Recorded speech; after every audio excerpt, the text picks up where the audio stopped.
Welcome to the Speaking of Women's Health podcast. I'm your host, Dr. Holly Thacker, the Executive Director of National Speaking of Women's Health.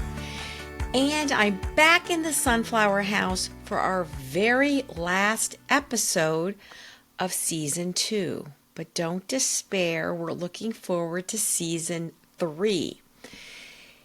In the last episode of the first season, pretty apropos, I interviewed physician Dr. Silvia Perez-Protto, who's a staff physician in intensive care and resuscitation, Department of Anesthesia at the Cleveland Clinic. And she is the medical director of the End of Life Center in the Office of Safety, Quality, and Patient Experience. And she's quite an innovator, and she developed the Advanced Care Program at Cleveland Clinic. And I really thought it was such an important episode to replay in Season 2 because it discusses a much needed and many times avoided tough topic, end-of-life planning. In this episode, Dr. Perez-Protto shares resources for you and your family in terms of the planning process, as well as how to have that conversation with your loved ones about what is important to them and what they want for end-of-life care. And in the holiday season where it's the end of the year and the beginning of the new year, and there's so much excitement, and a lot of times there's family get-togethers and reunions, it's kind of a good time to talk about this. In addition, end-of-life planning is a key part of financial and estate planning. An end-of-life plan allows you to officially document your wishes for your end of life in the final days. Now, sometimes death is unexpected and sudden, so not everyone has the advanced notice that they will, in fact, be reaching the end of their life here on Earth. So there's lots of important decisions to make, such as the medical care that you want or that you do not want, funeral and burial arrangements you'd prefer, and what you want to happen to your assets and your cherished items. Now, I was talking with my husband and I said, I'm going to write up an obituary, and I wanted him to do the same thing. And he just thought that was so morbid. And I said, but there might be something that's really important to you that in the stress of the acute grief that one of us would forget that we might want written about our life. So I think it's a good thing to go through. And a lot of times at the end of the year, people look at their finances, they get ready for the new year, and taxes. Taxes and death, they say, are two things that everyone experiences. And I know from talking with patients and friends and family that many people, as they age, even into advanced age, avoid planning at all for their death because it seems depressing and an overwhelming idea to think about as to what will happen to them and their family when they die.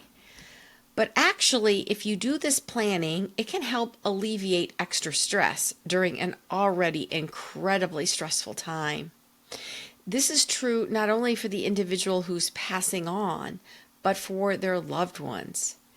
And importantly, hopefully it can help alleviate all the extra fighting that sometimes happens amongst the family since the person is ill, if they've already laid out how they want everything handled.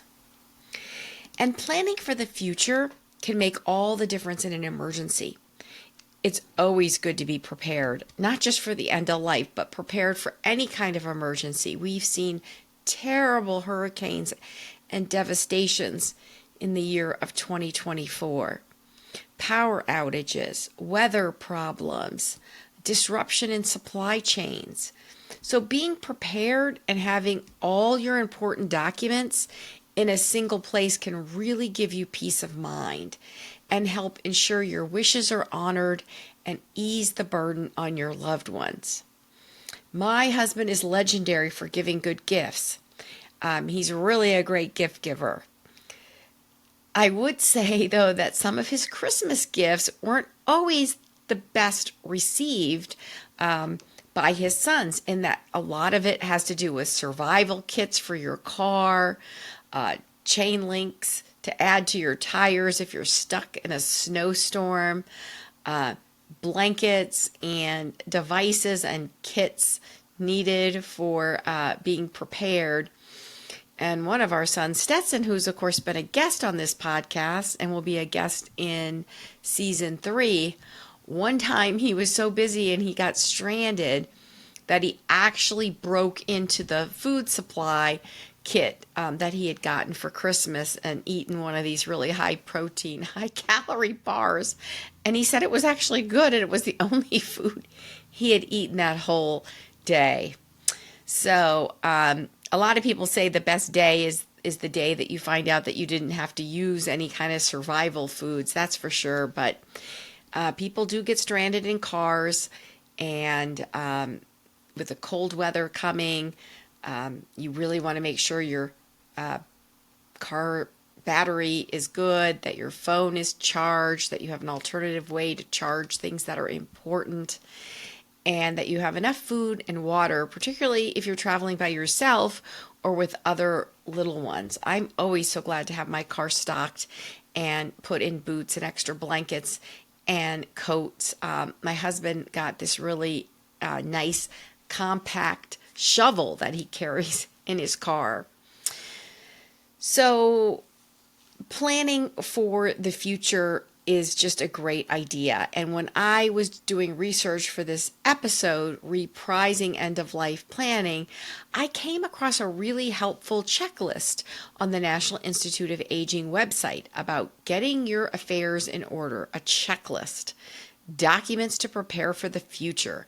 I always like checklists. I write checklists to myself on the weekend of all the things I want to do, like record a podcast, make food and prepare in advance for the week. Things that I need to tick off to start the week or the new month or the new year anew. And depending on your faith, many of us are looking forward to the future afterlife. And so for some, it's not depressing. For others, it may be. But regardless, everyone, regardless of their health and their age, if you're an adult, you should plan your estate and finances, which includes a will, a durable power of attorney for finances, and a living trust. It's important to plan for your future health care, which includes a living will that tells your doctors and health team how you want to be treated if you cannot make your own decisions about emergency treatment. And this alleviates a lot of stress for family members. It also includes a durable attorney for a health care that would name your health care proxy. For instance, your spouse. A person who can make health care decisions for you if you're not able to communicate this yourself. It's important to put all your important papers and copies of legal documents in one place. Preferably something that's fireproof. That's another one of my husband's gifts at Christmas to my sons, are containers that are fireproof to put those documents in. You want to let someone that you know and trust, like a lawyer, where to find your important papers, or your family members. And you want to talk to your loved ones and a doctor about advanced care planning. And discussing this advanced care planning with your physician is actually covered through Medicare during your annual wellness visit. You want to give permission in advance for a doctor or lawyer to talk with your caregiver as needed. And you want to review your plans regularly. In terms of that annual wellness visit with Medicare, the one women's health perspective I would have is Medicare will cover for a pelvic exam, like an annual so-called previously annual gynecologic exam every 2 years. So some women will alternate between seeing their primary care physicians, like an internist or a family medicine doctor, and then with their women's health clinician if they're seeing someone in women's health, and they'll alternate that. Now, the NIA, National Institutes of Aging, also suggests making decisions about organ donations and funeral arrangements, or what you want to happen after you die. Some people want to be buried in a certain location or a certain cemetery. Others prefer to be cremated and have thoughts about where they want their ashes to go. If you and your long-term partners are not legally married, then you might want to get a domestic partnership agreement, because that can be a very smart idea. And this document allows you to declare the responsibilities that you want your partner to take on and rights that you'd like them to have regarding both end-of-life care and financing. And some of these topics, like end-of-life, financial planning, divorce, we've done a podcast with the wonderful attorney Eva Saulnier in previous episodes. In fact, if you're new to our podcast, and hopefully you'll pass on this podcast to friends because it's free, you may want to take some time scrolling down all of the podcasts that we've already done, because when I see some of my patients and friends and they'll ask me something, I'll say, oh, did you listen to that podcast that we had an expert on or that I discussed? And they're like, no, somehow I missed that. So sometimes when you're taking stock of everything, that might be a good thing just to do a little screen and make a notation of some of these great podcasts and wonderful guests that we've had that you might want to listen to. So up next is the End of Life Care podcast from season 1, the last episode, What You Need to Know About End of Life Planning, with Dr. Silvia Perez-Protto. And even if you've heard this before, it's really a wonderful listen to remind you about end-of-life planning, being more comfortable for both you and your loved ones. And she shares how planning for your death is really an important part of your life. It is part of the life cycle. So I hope you enjoy listening to this episode either for the first time or the second time. And I certainly listen to these podcasts myself when I'm doing them, but then when I listen to them after they're published, I'll think, wow, that's really a good point. And sometimes when I'm interviewing people, I'm so focused on the flow of the podcast that I may actually miss some important points. So it's always good to reinforce things. And please be sure to join us in the Sunflower House for season 3 in 2025. 2025 to 2026 is when we're going to start to celebrate the 250th anniversary of our country. So we're just celebrating the upcoming 3rd season, and it will kick off January 1st, 2025. So happy New Year. Wishing you and your family a wonderful, blessed, happy, and healthy New Year. And please enjoy this episode. Welcome to the Speaking of Women's Health podcast. I'm your host, Dr. Holly Thacker, the Director of National Speaking of Women's Health. And I am so excited to be back in the Sunflower House today and joining us for one of the last episodes of season 1 is a very important and somber topic about end of life. And joining us in the Sunflower House for this special episode is Dr. Silvia Perez-Protto. And Dr. Perez-Protto is a staff physician. She's one of my colleagues, but she's in the intensive care and resuscitation department at the Anesthesia Institute at Cleveland Clinic. She's also an associate professor of anesthesiology at the Cleveland Clinic Lerner College of Medicine. and she's the medical director of the End of Life Center at the Office of Safety, Quality, and Patient Experience. And she is so interesting and fascinating and talented. She has specifically developed advanced care planning program at the Cleveland Clinic, which we're going to talk about in depth. And she has had the goal of goal concordant care. She led the implementation of the pause, not anything about menopause, but to honor the person who dies at the hospital and the care provided by that hospital team. And she also co-created Death Over Dinner for healthcare. I know that sounds a little bit strange and we're past the Halloween season, but it is so important to plan for a healthy death.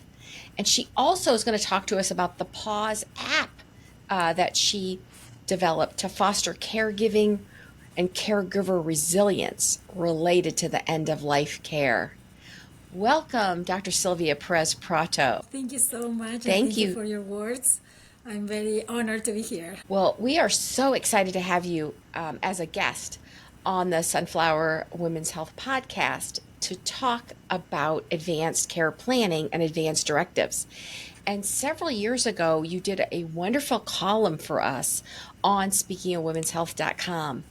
But as we start off this very important and somewhat somber discussion, but it's so important for the whole entire circle of life.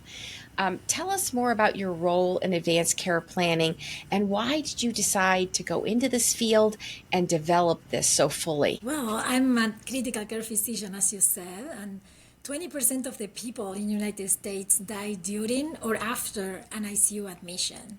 So even though you start as an intensivist to save patients, you said 20%. Actually, you develop, yes, 1 every 5 people in the United States has been admitted or during or after an ICU admission die.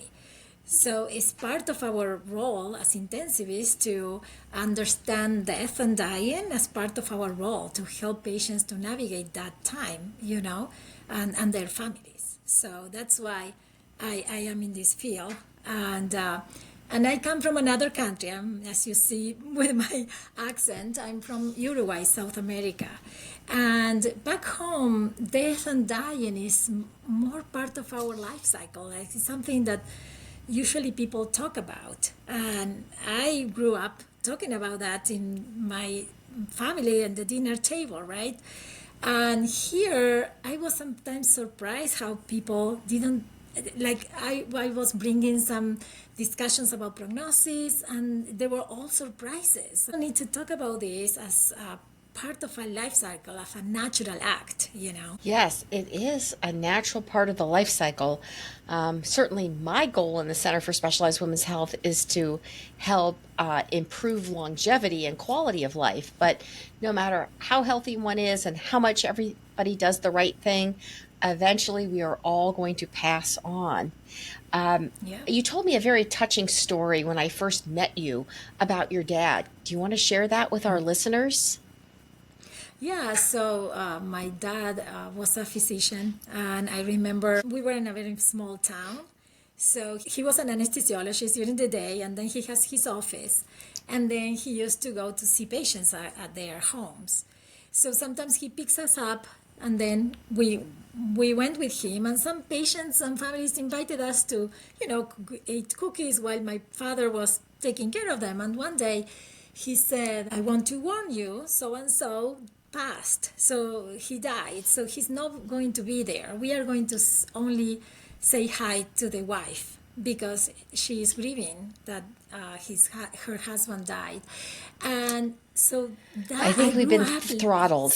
I don't hear or see you. There were no billing or anything, So we went there, and so the family only to say hi, Totally different approach like today.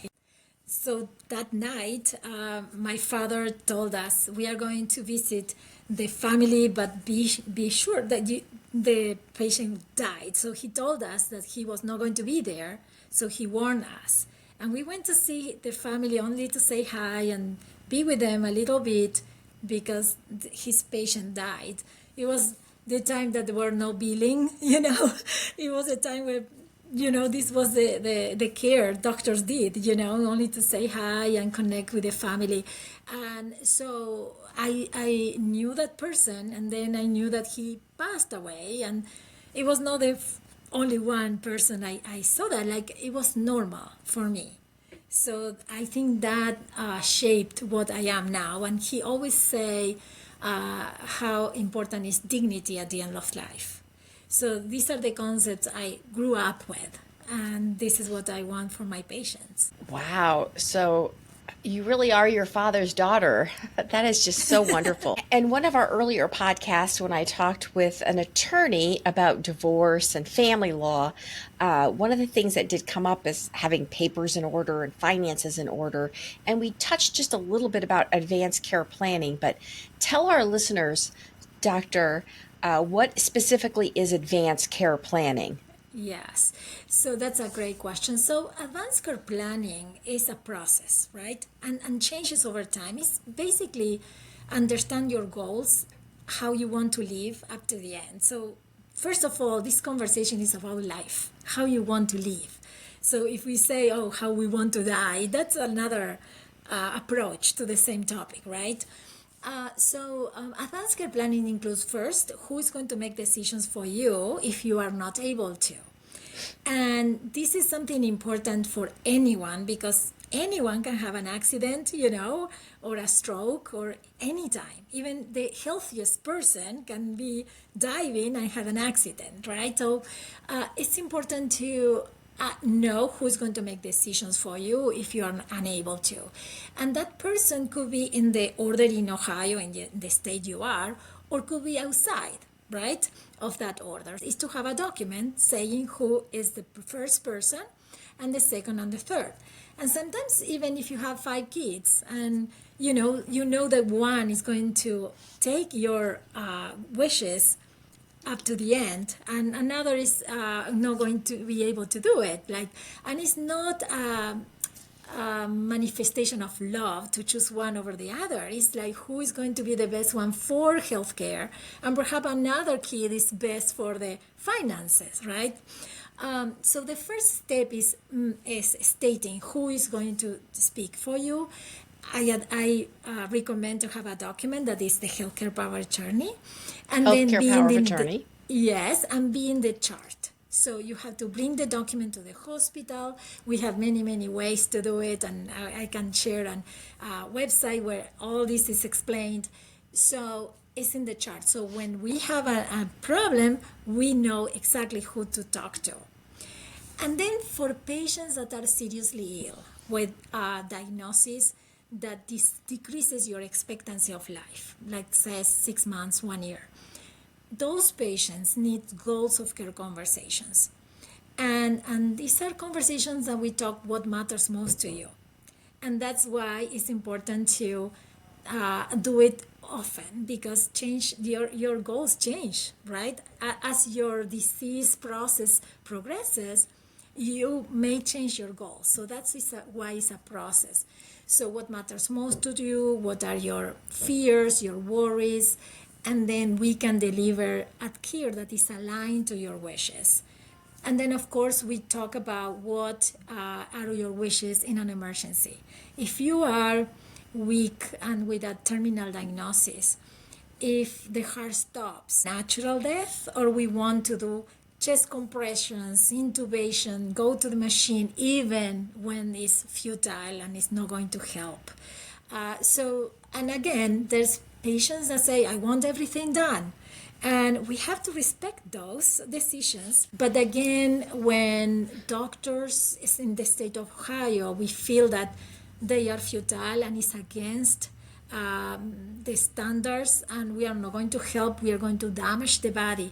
We even, two physicians, we can say, we will not offer CPR or resuscitation maneuvers. We are going to allow a natural death, and we can talk about it and explain why we think that this is the best approach.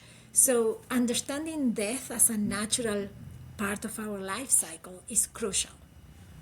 Very crucial. So, you are listening to the Speaking of Women's Health podcast, and I'm your host, Dr. Holly Thacker, the Executive Director of Speaking of Women's Health. And we are joined by a physician, Dr. Silvia Perez-Protto, who specializes in the last stages of life, which can, of course, unfortunately happen at any time. None of us can predict the future. Can you tell us, doctor, you talked about a healthcare power of attorney, which is important to name. I know as soon as my three sons turned 18, on the day they turned 18, they filled out their paperwork, because once they're 18, they're an illegal adult. Doesn't matter that you're their mom. And they signed it. Tell us what the living will is. Yes. So the living will is a document that says, in the case I am terminally ill by two physicians or permanently unconscious and I don't have capacity to share my wishes, I don't want to be connected with machines. I want to die naturally. And please, doctor, place a DNR order. Do not resuscitate order. So basically, the living will applies in very small population. You need to have a patient that is terminally ill. There's nothing else to do in order to extend the life. And two physicians should sign that document. It's very important, that document, in cases, for example, with no surrogate. There's no family, there's no documents. This patient is admitted, it's a terminal condition. In these cases, if we don't have a living will, we have to keep them on the machines until the body, with time. But the problem is that we at the ICU are very good today with all the machines and support we have. So many terminal patients may be alive for a long time with no meaningful recovery, no meaningful life. So the living will assures us to not to be kept on machines if we are terminal and we are not able to speak. Because if we have a document, it's helping the family sometimes to make the decision to yes, let's allow a natural death. And this is another thing that I like to say to my families, instead of saying do not resuscitate, it's allow a natural death. This is what it is. That sounds so much better. I'm thinking of one situation of a good dear friend who had a terminal diagnosis and had, the advance directives, healthcare power of attorney, had the living will, including the natural, wanting a natural death. And when they were hospitalized, it got revoked because this person who was dying had air hunger, which of course we know how to treat to make someone comfortable and peaceful.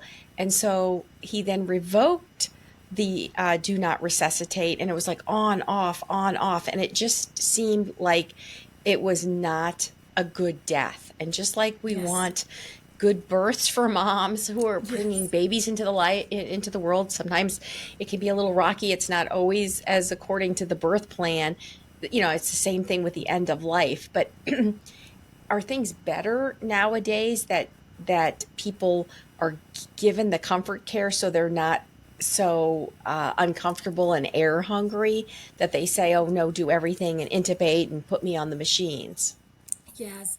So actually we have many teams working in these cases, right? In the ICU, we have the training to make sure the patient is comfortable with no shortness of breath, air hunger, anxiety. So we have medications to help them. And if they survive enough, we can even send them to. And the goal change. We want the patient to be as much as in peace as possible, connecting with the family if possible. And we invite the families to celebrate life, to tell us stories about the patient.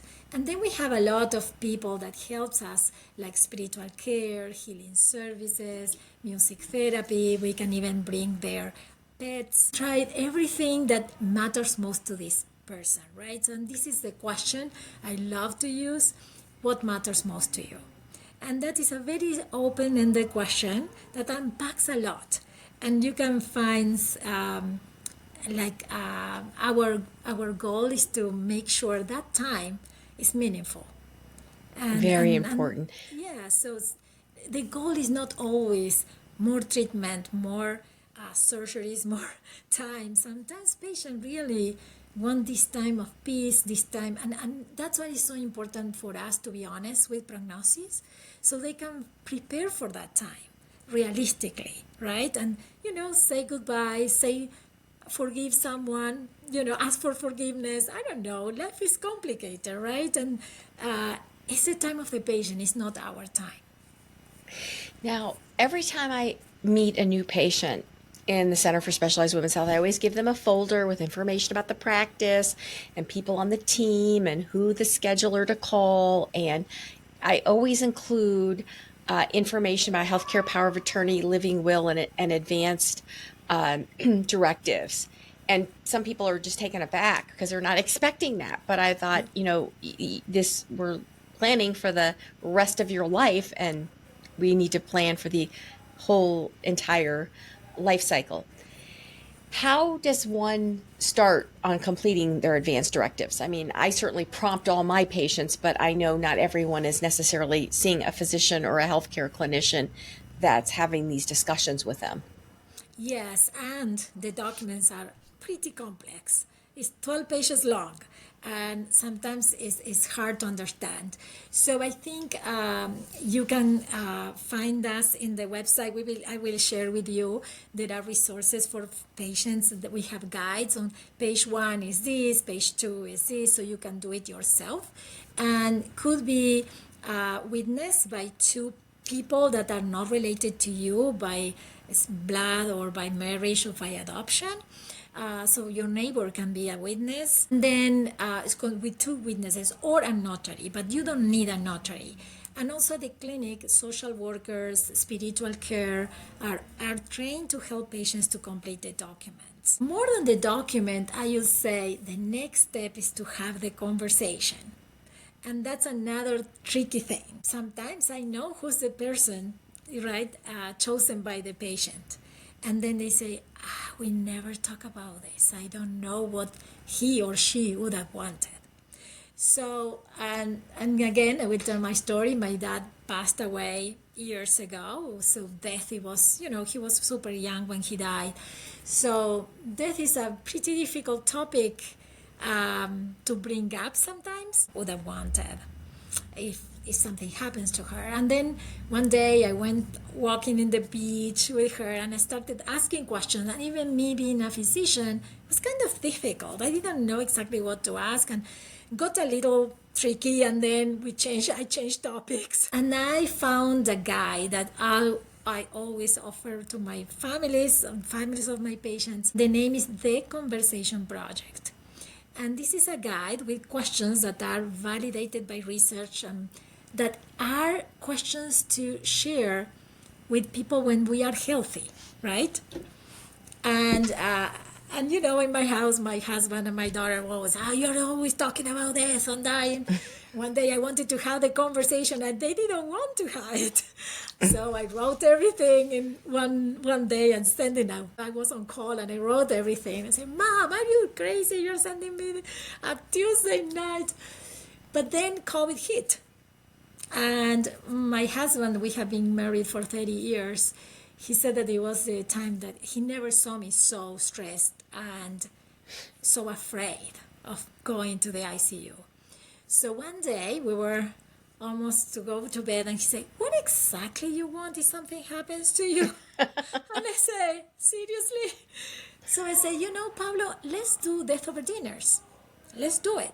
So we So actually what is connected. death? What is death over Yes. dinner for healthcare? Yes. So actually, It's not some new restaurant I Death Over take. Dinner.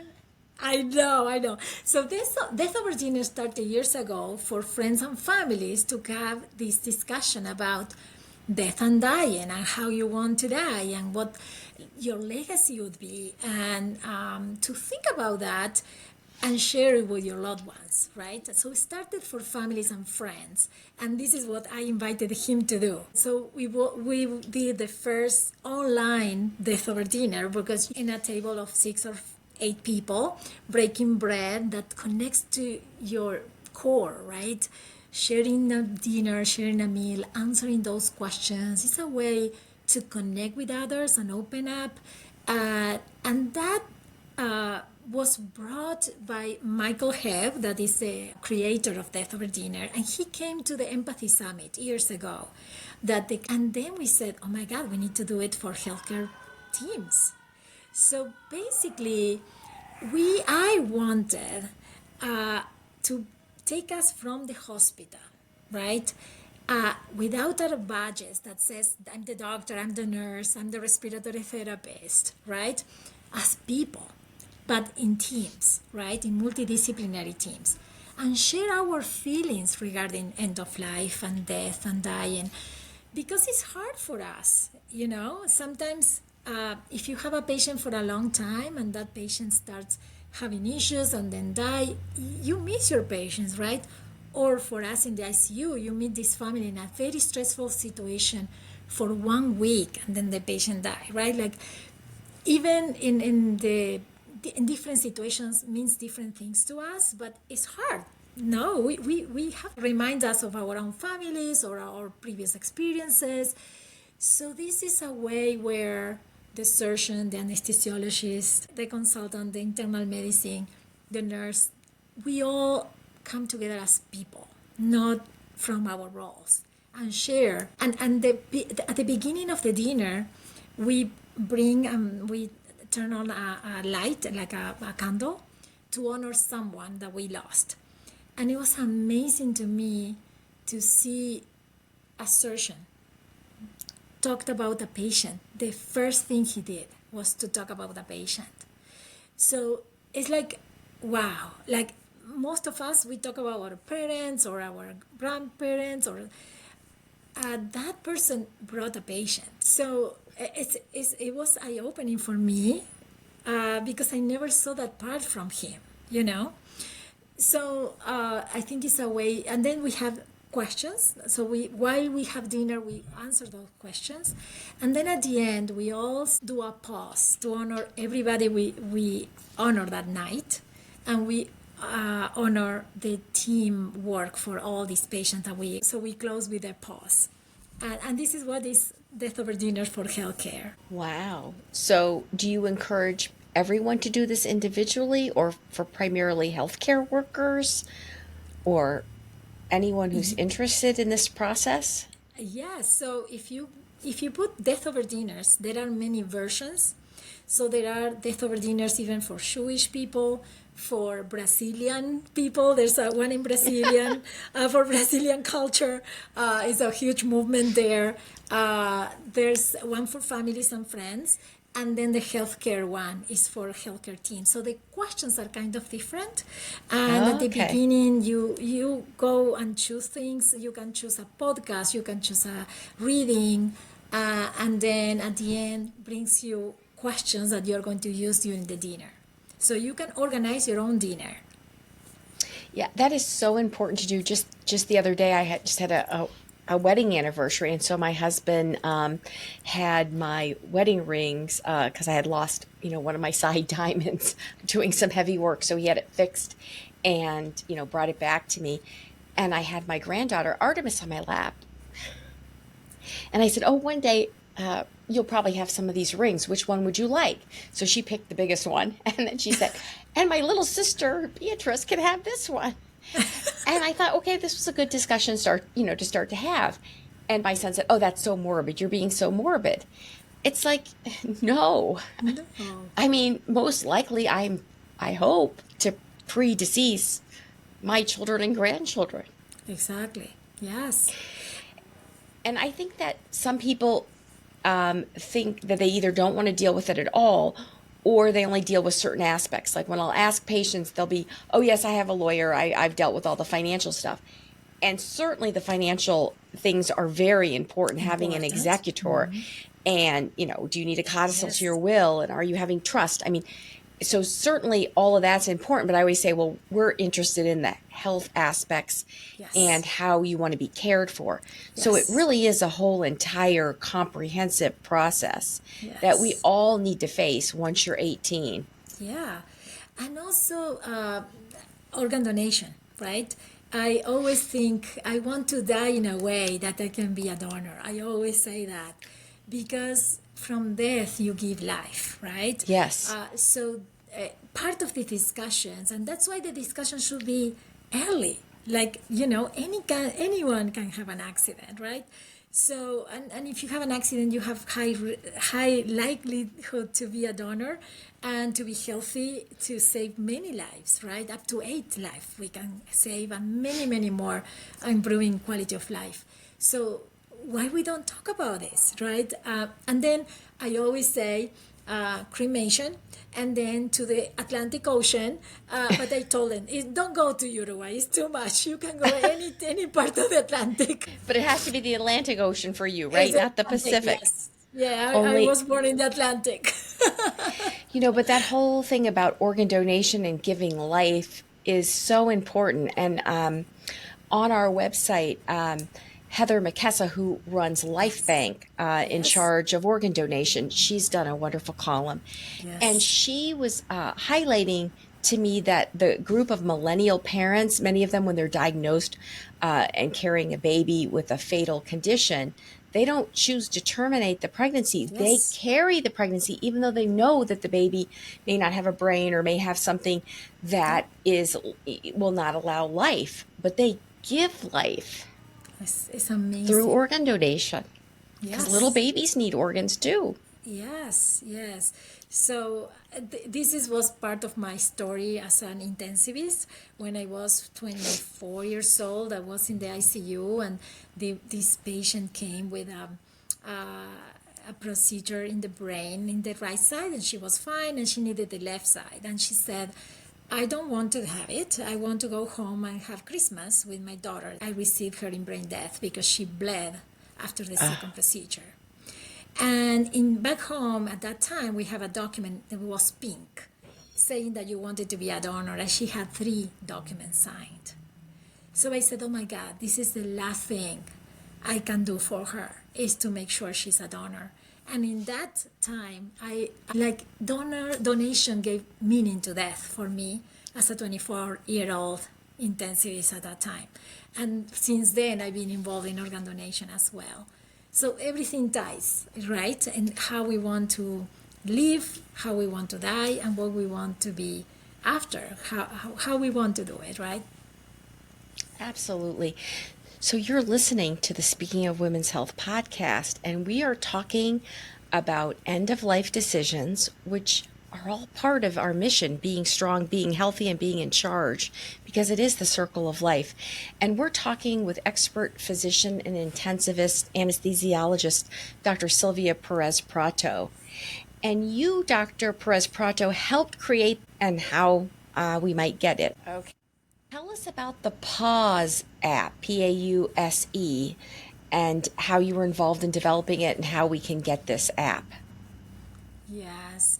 So the pause was invented by Jonathan Bartels in Virginia, in the University of Virginia. He was a nurse in the ED, and one day he was involved in the resuscitation of a patient very young after a trauma, and they couldn't save him. And then one start preparing the body, another start going to the talk to the family, cleaning up the room, and then he said, stop, let's pause, let's honor this person, that we help him, we try to help him, let's honor, he was loved, he was somebody loved others, and let's honor us as a team and the care we provided to him. And he did a pause, and then he said, thank you. And it was transformational because a fellow came to the clinic and did that, and was amazing for the nurses. So they came to me and said, Silvia, we need to do this at the clinic. So I connected with him and say, hey, every time I talk about the pause, I will say that we didn't invent it. It came from you. And then we, as a Cleveland Clinic way, we did a pilot, we got feedback and this and that until we had a script that is very, very plain words, because we don't want any religion, anything there. It's only honor the person, honor the team, and stop in community, but in silence. So each person lives it as they want, as they feel, but it's in community, it's all together. So, and then of course, when you start doing it, you get used to the words and everything, but at the beginning it's hard. So, we wanted to have something that is available. So, we created the Pause app, and you can find it is free.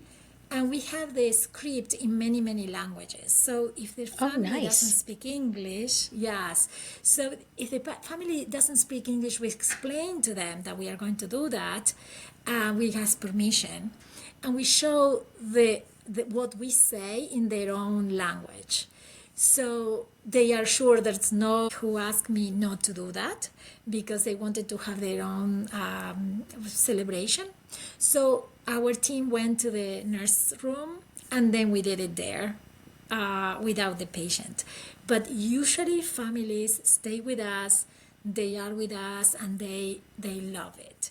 So and it's a way for us to close, that relationship that sometimes it was very short and intense, and sometimes was longer. But it's a way to do it together. And so people can go on like their Apple iTunes store and just download the Yes, pause for free. So it's yes, kind of like yes, a healthcare focused, team focused, non denominational closure. And certainly that yes, doesn't preclude other people from their own religious or spiritual uh, yes, end of life or last rites, which, many people will get as their last, sacrament, end of life. And yes, certainly cultures, religions, ages, backgrounds. I mean, we respect whatever is how that person and their family want to mark and celebrate their death and their life. yes. So tell us a So little bit about, actually, go ahead. no, actually at the clinic, do you hear me now? Yes. Okay. So one of the things interesting that happened, because we did this for the care team, right? In the ICU, in the floor, in the ED, in the emergency room. But one time, somebody from IT had a colleague that died, and they were very like unsettled. And this manager brought everybody together, say, "Hey, let's do a pause to honor so and so." And since then, end up happening in M&Ms when we discuss cases.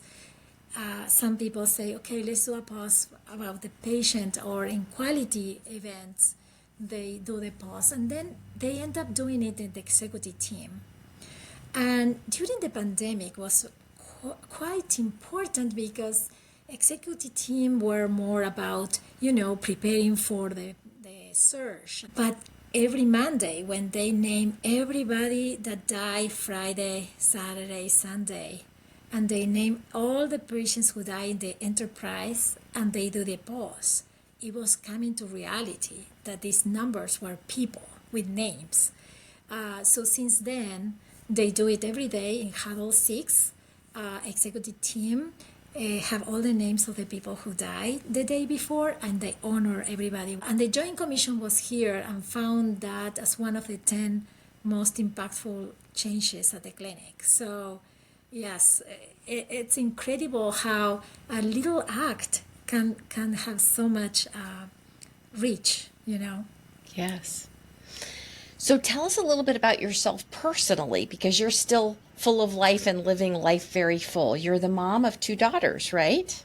Yes, I have a 23-year-old and a 12-year-old. Well, that's quite a span. Yes, well, I have some miscarriages, so some doctors like in your field helped me a lot, and and I decided that I will stop studying and getting bored, and I started dancing flamenco again last year, so I'm very Oh, excited. wonderful. That's great. Yes, You're a yes. dancer.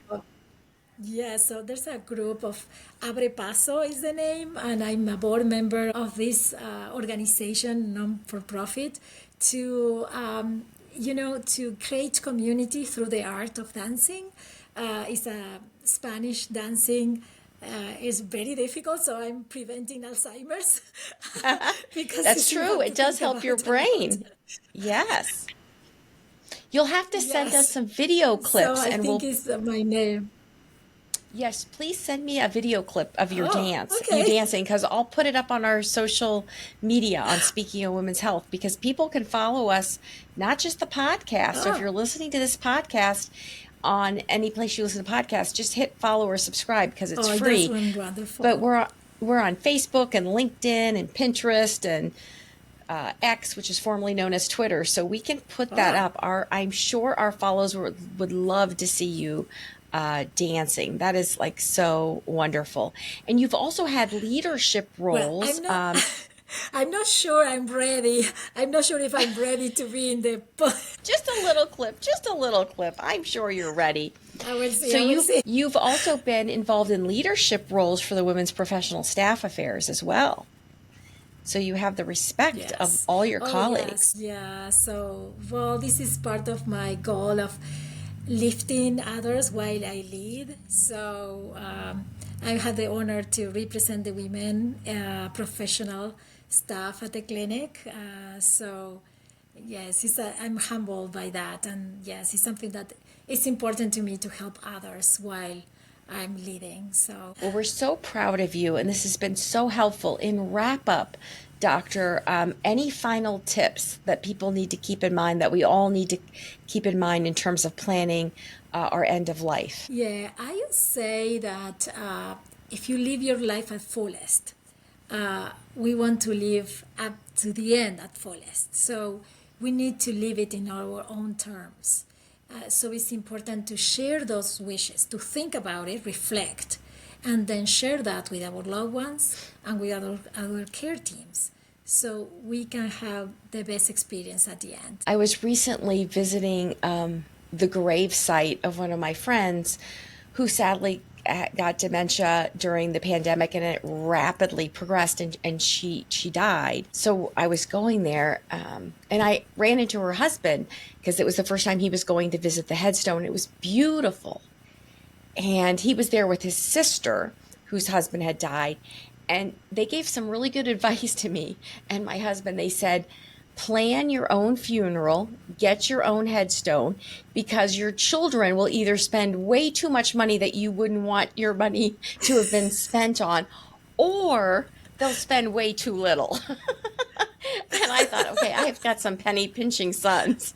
So that was really good advice, because it made, my husband and I think we need to plan all this out and pay for it. And, so the whole shebang, of course, the Yes. healthcare part and who's going to speak for you and what are your own personal goals and what you want done, what you don't want done. That is, like you said, living to the fullest to the very end. But there are factors afterwards that can make it very difficult on the loved ones. Like if your paperwork is not in order and you don't have an executor and you haven't decided where you want things to Yes. go. That is so important. So we're going to put Yes. information about Yes. the pause and how people can reach you and links to your column in our show notes.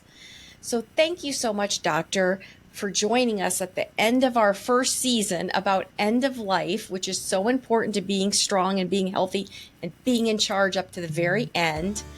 And I'd like to thank all of our listeners for joining us. And if you've enjoyed this podcast, you can give us a 5-star rating, share it with your friends, share it with your family. Use this as a point in time to start to talk about this. And it's free to subscribe. And if you want to donate to our nonprofit, speakingofwomenshealth.com, we would much appreciate it. And please follow us wherever you listen to your podcast, Apple Podcasts, Google, Spotify, iHeartRadio. And I'll look forward to joining you in the Sunflower House next year in season 2.